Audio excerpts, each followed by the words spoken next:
And we're happy to first start off with a keynote speaker. Unfortunately, he had to stay home on short notice, but then luckily we had the technical opportunities to bring him here still. And the topic is very important, I think. It's metabolomics. It's about, I think, the hottest, one of the hottest fields in the microbiota world, which is biochemistry and chemistry, because one thing is all the bugs, but the perhaps more important thing is all the biochemical activity they have. This we will hear more about. And we will hear from Daniel Globisch, who is an associate professor in Uppsala. He's really focusing on research tools to detect the biochemical activity of gut microbes. And he runs his own research group now, and we will now be happy to hear his talk, which is titled Exploring Gut Microbiota Metabolism, Unique Chemical Biology Tools for Metabolomics Analysis and Biomarker Discovery. So please, Daniel. Yeah, thank you very much for the very kind introduction, also for inviting me to give a presentation. I would have been more than happy to stand on the stage, but yeah, as you mentioned, unfortunately, that was not possible. Perfect.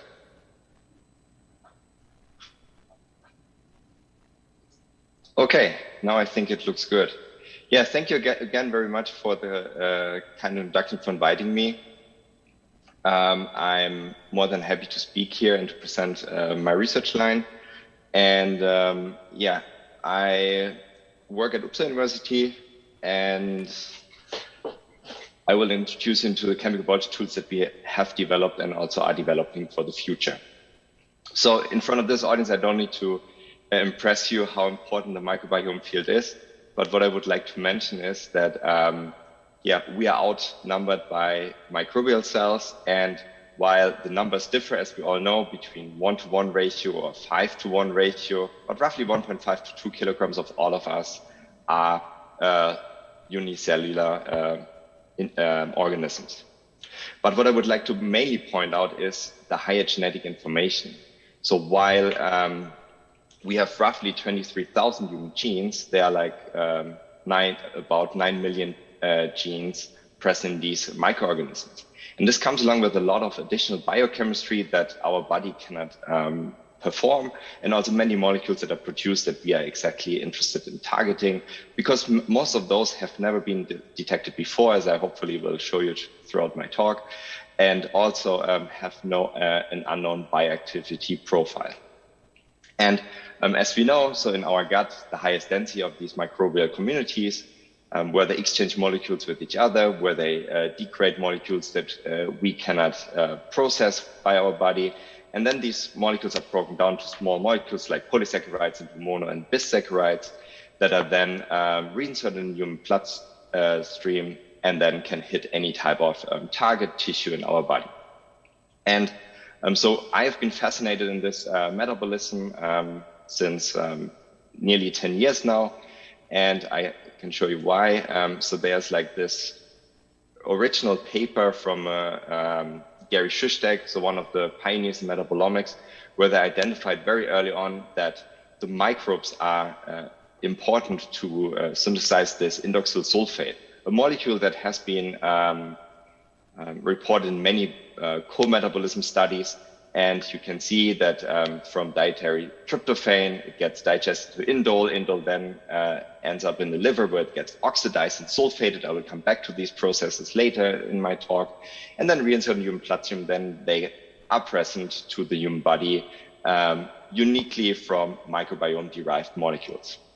And this molecule, I can show you here, there are many, many studies. I can show you that this molecule has been found to be enriched in chronic kidney disease patients, where this enrichment or accumulation of this molecule that is derived from the co-metabolism leads to further downstream impact on the human body, and then also definitely worsens the condition of these individuals. So this is just like one of many examples, and we want to take this to pancreatic cancer, because pancreatic cancer is like a devastating disease, where it's like after only 30% survive year one after diagnosis, and as little as 5% after 5 years of diagnosis. So there's like a huge need for biomarkers, what my passion is. And why we're also interested in other diseases, this is like the main interest in my lab, because it is diagnosed very late with biopsies. So, and that's why we are interested in the microbiome, because metagenomic analyses have now validated that the microbiome alteration, so microbiome dysbiosis, has direct correlation with pancreatic cancer onset. So that's exactly why I believe that there's a strong possibility to identify these red molecules that either are produced by the microbiome and then initiate the disease, or that are produced by the pancreas that then change the microbiome in any way in the first place for a biomarker to identify early onset of the disease. It wouldn't matter in which direction it goes. However, for later studies, that would then be, of course, important. But for diagnostic, that would be a huge step forward. That's exactly what we are searching for. It is like for the needle in the haystack. And the tools that we are using is LCMS-based metabolomics analysis. So I always like to split it into 3 different parts. So metabolite isolation, detection, and data analysis. So data analysis, we use open source software packages that are available that were produced by the best laboratories in the world. Detection, mass spectrometers are like highly sensitive on one end, highly selective on the other hand. So here also in both ends, there are many developments. It always develops further, of course, but we're already at a good stage in this end. However, in the sample extraction, if you look at 30 different publications, you find 25 different extraction methods. While these need to be, of course, unified, there's also a lot of potential to develop something new. And this is exactly what we are doing by developing new chemical biology tools. And so we are working on filling the critical challenges here in metabolomics that I have observed. So lack of chemical biology tools for selective investigation. So this is very important because chemical biology tools have had a tremendous impact on proteomics and transcriptomics, genomic analysis, and have led to major medical breakthroughs in these fields. And for metabolomics, these are lagging behind quite a lot. And so we are interested then also in identifying and structural elucidation of unknown metabolites, because roughly it's just an estimate. 2% of all molecules are known if we perform like a metabolomics analysis. We're interested in selectively identifying microbial metabolites, to perform quantitative analysis of metabolites at femto and attomole quantities. And while this is all fantastic to find new molecules, now we're also very much interested in taking it from discovery of new molecules into bioactivity analysis, because we want to know, okay, are these harmful molecules? Are they impacting our body, or are they even beneficial, which can also be the possibility. So I have 4 major research lines in my laboratory: chemoselective probes that I will go into all detail today, where we extend the scope of metabolomics analysis, microbiome co-metabolism that I will also talk about today. Then global metabolomics for standard biomarker discovery, where I will in the end have some time to touch on one example. And then chemical synthesis, because my background is organic chemist, chemical biologist, and so I'm always interested in synthesizing these molecules and then testing them, or also validating their structure. And I will start with the chemoselective probe.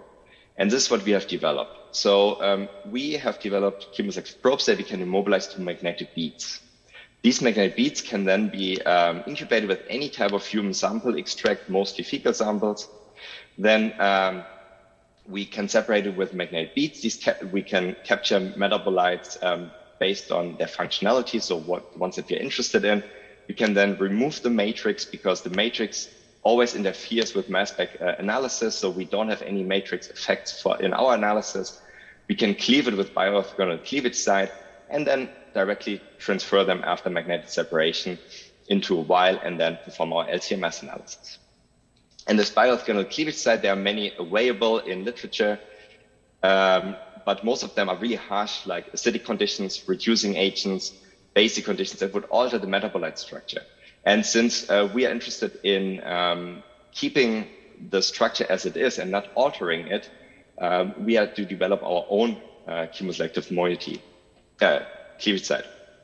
And here's like, we have designed this NOC group here, shown in red, where we can cleave it with sensitive palladium 0 conditions, where that gets cleaved, and we release our captured metabolites and then analyze them via LCMS. So we get cleanup mass spec analysis, and also release them under really mild conditions, which was not possible before. And so we have very early on, we're interested in aldehydes and ketones because they are reactive metabolite class that can cause many disease, or have been linked to many diseases. Oxidative stress has been linked, and also the microbiome produces many of these oxidative compounds. And so we have charged our probe with alkoxamine to capture these irreversibly, where we can then analyze any type of human sample. And here we have investigated human fecal samples with our collaborators at Karolinska Hospital, University Hospital, and we identified 112 carbonyl metabolites in these fecal samples. And this number is like 3 to 4 times higher than any other method can perform because of our separation method that I have introduced to you. And so we were quite excited about that. The reason for it is also that our tags that we add to our molecules are also enhancing the ionization properties. So we have a million-fold increase in MS sensitivity for most of these molecules. And we can detect, now we are down to even high attomole concentrations that we can detect, quantities that we can detect. So we are really fishing in the baseline of usually these mass spec analyses. And here we are able to then detect molecules more efficiently. And we also, what we have done is like, again, my chemistry background, we have produced like a conjugate standard synthesis, because what we usually get in metabolomics analysis are features, and it's very hard to identify the correct structure. So we have developed like a method that we can do in Eppendorf. My biochemistry bachelor student has developed that, has set up part of this library. So it's very efficient, very optimized, 3-step reaction, no purification, low scale, and synthesis within 24 hours, because we just want to ensure reaction of the molecules. And then we can build up our library and use them and have a synthetic molecule with a fecal sample molecule and get our readout with the highest confidence. And our library now has 104 carbonyl conjugates, some of them shown here. And we have screened them in urine samples and in our follow-up study, where we have where we can identify which individuals contain these carbonyls, and then we can map them throughout different individuals. What's also very important is that we are able, in coming back to fecal samples, to map entire pathways. And we are able to map these microbial pathways like fucose degradation pathway, methyl glycosyl conversion, and glycerol conversion. And here you can see so that we have now even more, we can validate these structures very well. And now we can map active pathways in bacteria in fecal samples. Another important compound class from the microbiome are amines.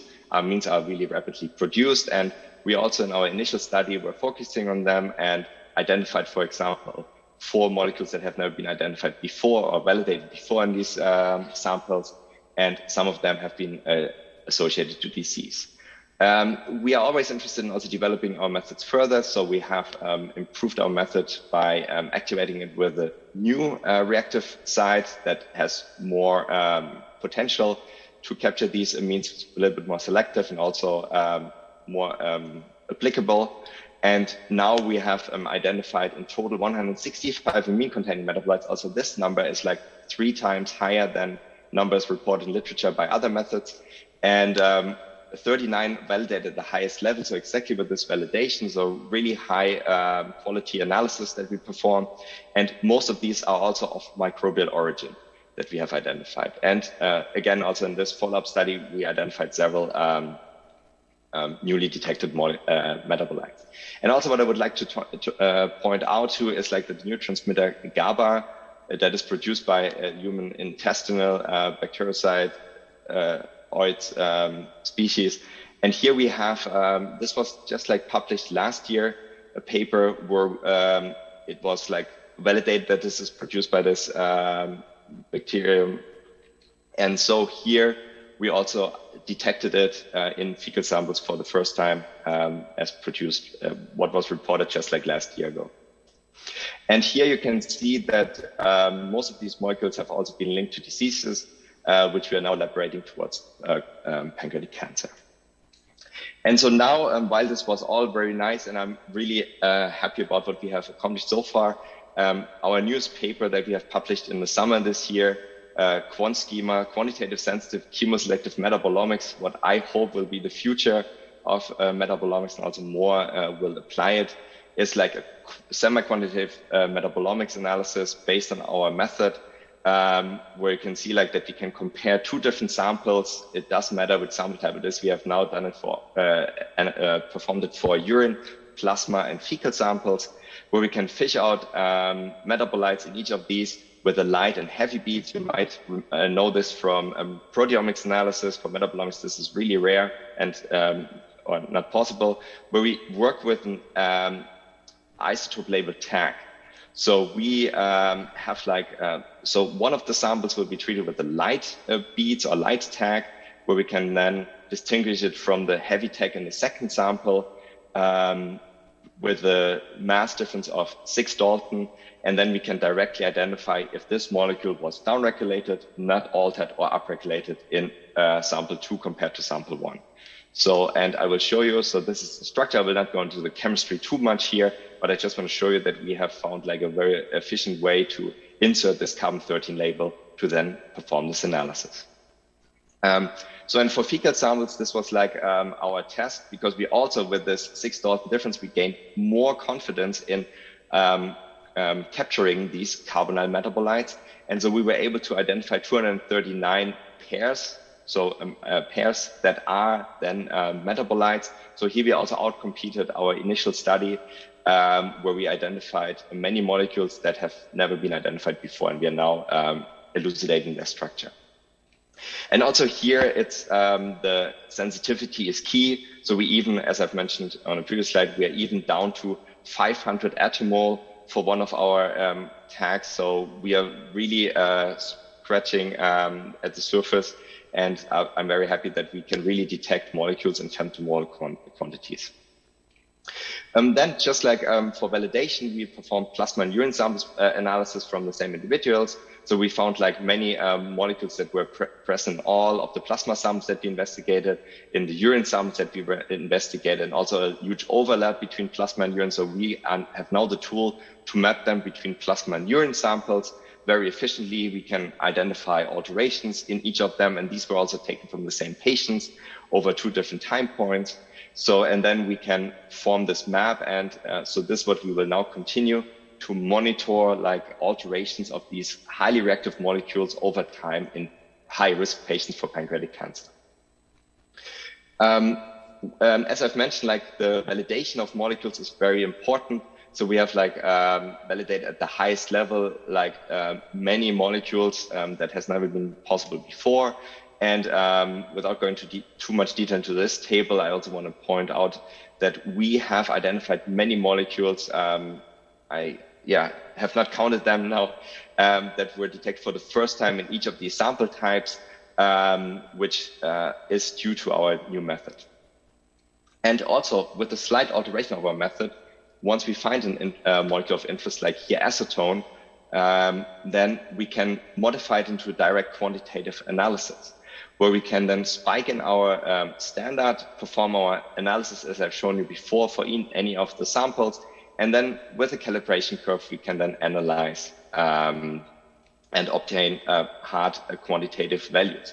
So here are like our values that we have obtained for these urine samples for these different individuals, where we have time point 1, time point 2, the differences. We can identify quantitative differences now. And what is also most important is that these match perfectly with the metabolomics output that I have shown you on previous slides.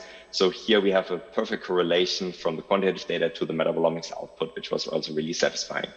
And also we were the first ones to quantify acetone in feces, because it's a very volatile molecule, where we can then quantify and have now determined that it's around 1 femtomole per milligram that we have acetone present in fecal samples. So switching gears, now we'll go to our microbiota co-metabolism study. And as I've mentioned in my introduction, so sulfated molecules are very mostly reported for co-metabolism studies. So you may know them from phase 2 modifications, so drug metabolism that get oxidized and then sulfated by our human body. And but they also have been linked to biosynthetic alterations and also modified by the gut microbiome, because also the microbiome has sulfotransferases and sulfatases. And also what is very important is, like Caroline Bertozzi from Stanford University has reported like nearly 10 years ago, that microbial pathogenesis has also been linked partly to this sulfated molecules. So there was no method available, so we had to find our own method. So that we thought about an enzymatic assay where we used sulfatases, so to hydrolyze the sulfates in the samples and then to perform our data analysis to identify the structure. And so the snail, the sulfatase that was available commercially from Sigma Aldrich was like from Helix pomatia, the garden snail. And because we needed a sulfatase that was promiscuous, so that has the possibility to convert sulfates very efficiently from different structures, because then we have the best chance to identify these molecules. And also in our hands, it was like very efficient, so it hydrolyzes molecules very well. But this was exactly what we have purchased. So it was a really crude mixture of I let your fantasy play around here. How this happened, I mean, it has also oxidase, glucuronidase activity. So it was really a not clean enzyme.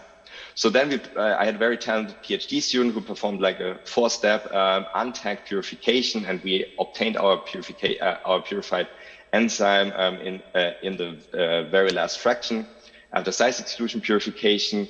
And then, as you can see here, of course, this is like then the clear solution. And also we have completely eradicated our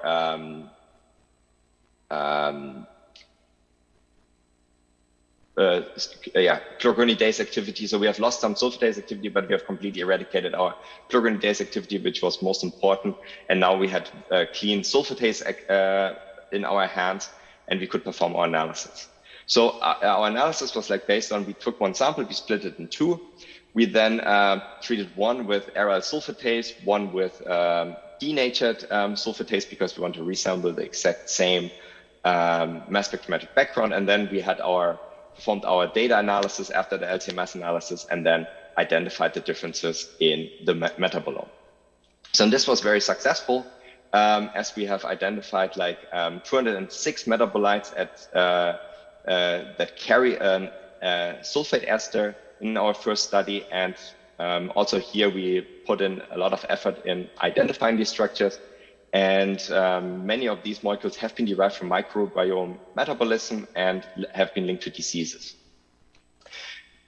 So to take our method then further, we have teamed up with Ana Rodriguez Mateos from King's College London, where she has a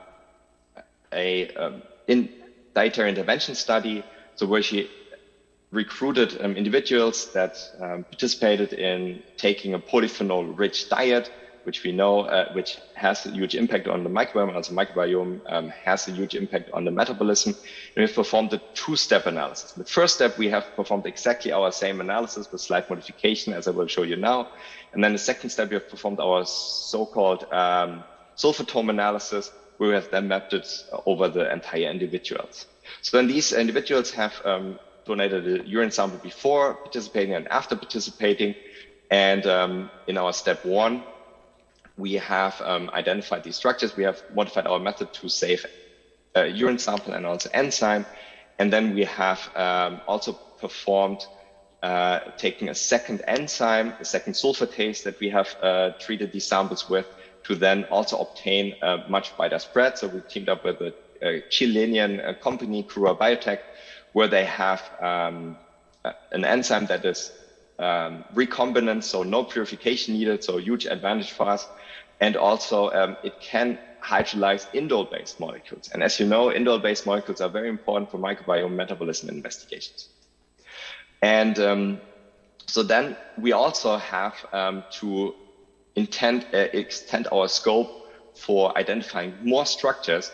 We have performed like a very simple analysis for developing our library, which at that point had 70. Now we had 80 different molecules that we can validate and identify very efficiently. And this one is like a very rapid synthesis that can be more or less performed by every lab in the world. And so this library is very important because here you can see like this is also the most important part in metabolomics analysis. It is very easy to identify molecules or features there.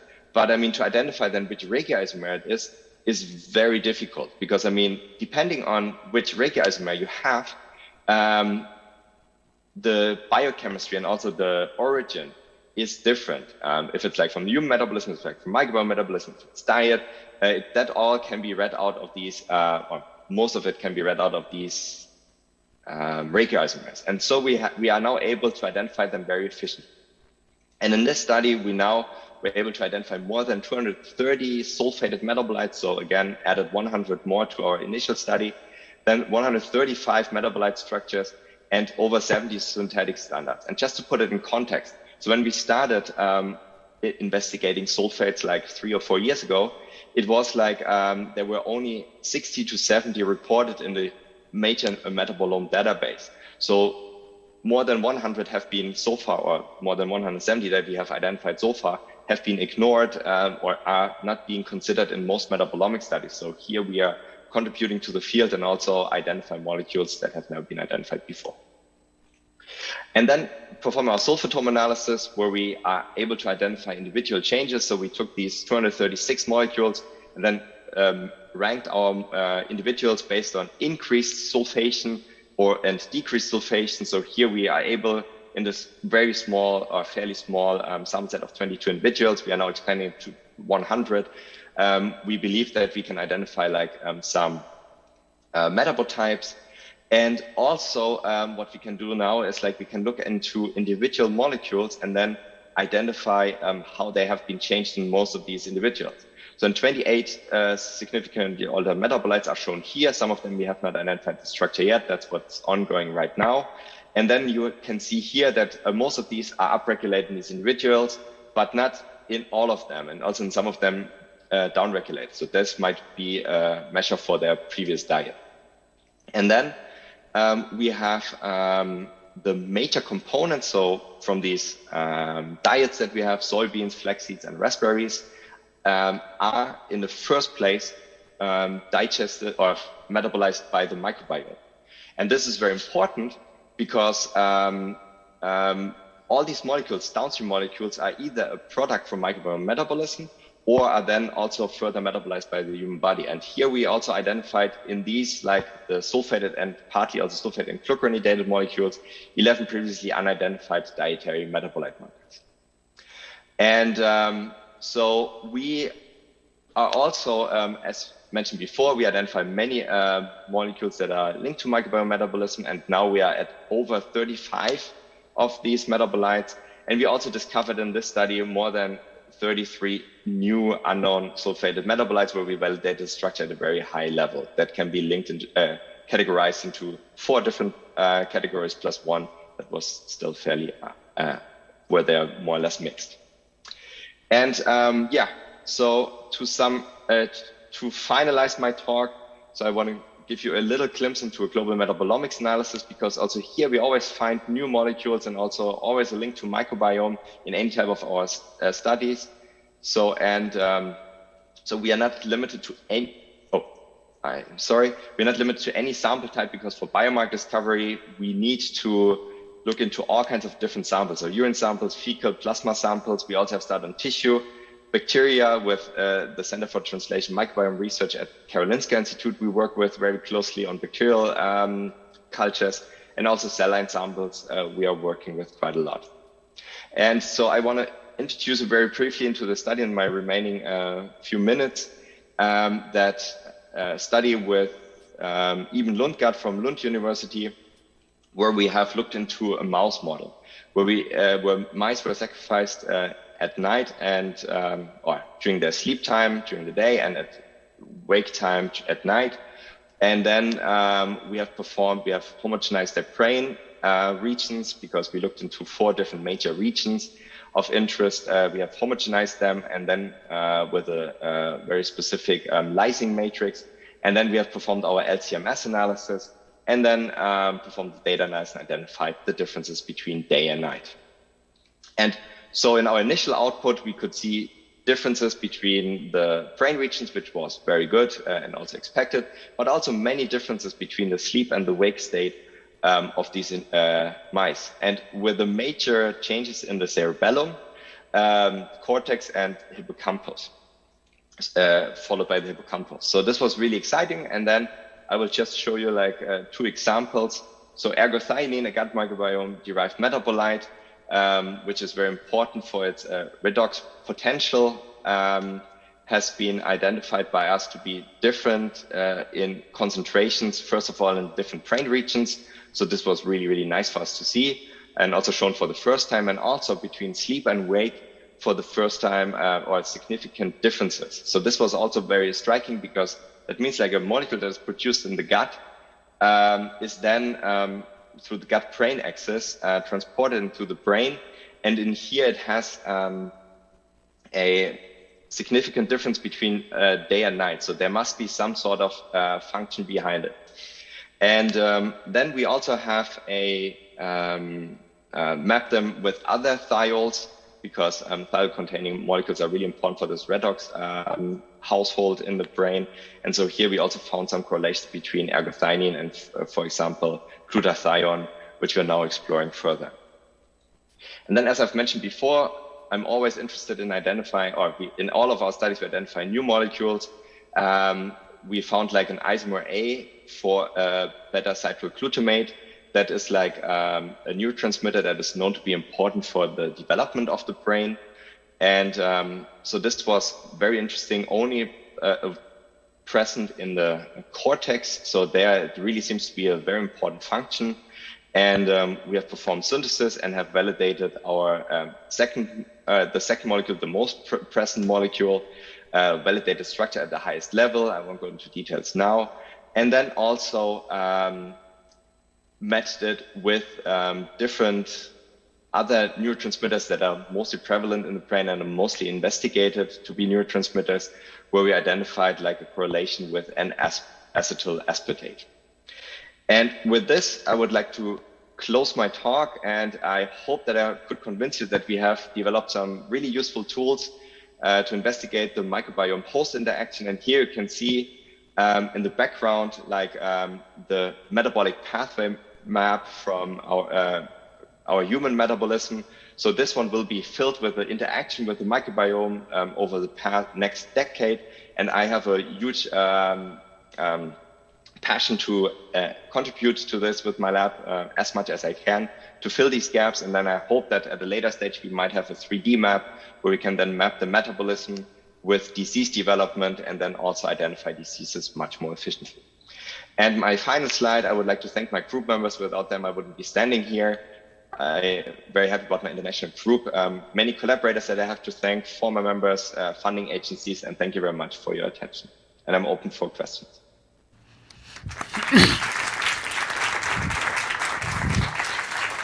So, Daniel, thank you very much for this, I would say, tour de force into the complexes of the complexity of chemistry and biochemistry. And we really have developed tools that will be important. We have now opened the questions both online and from the audience. And if you want to ask a question, you should need to go to the microphone here to be able to do this online.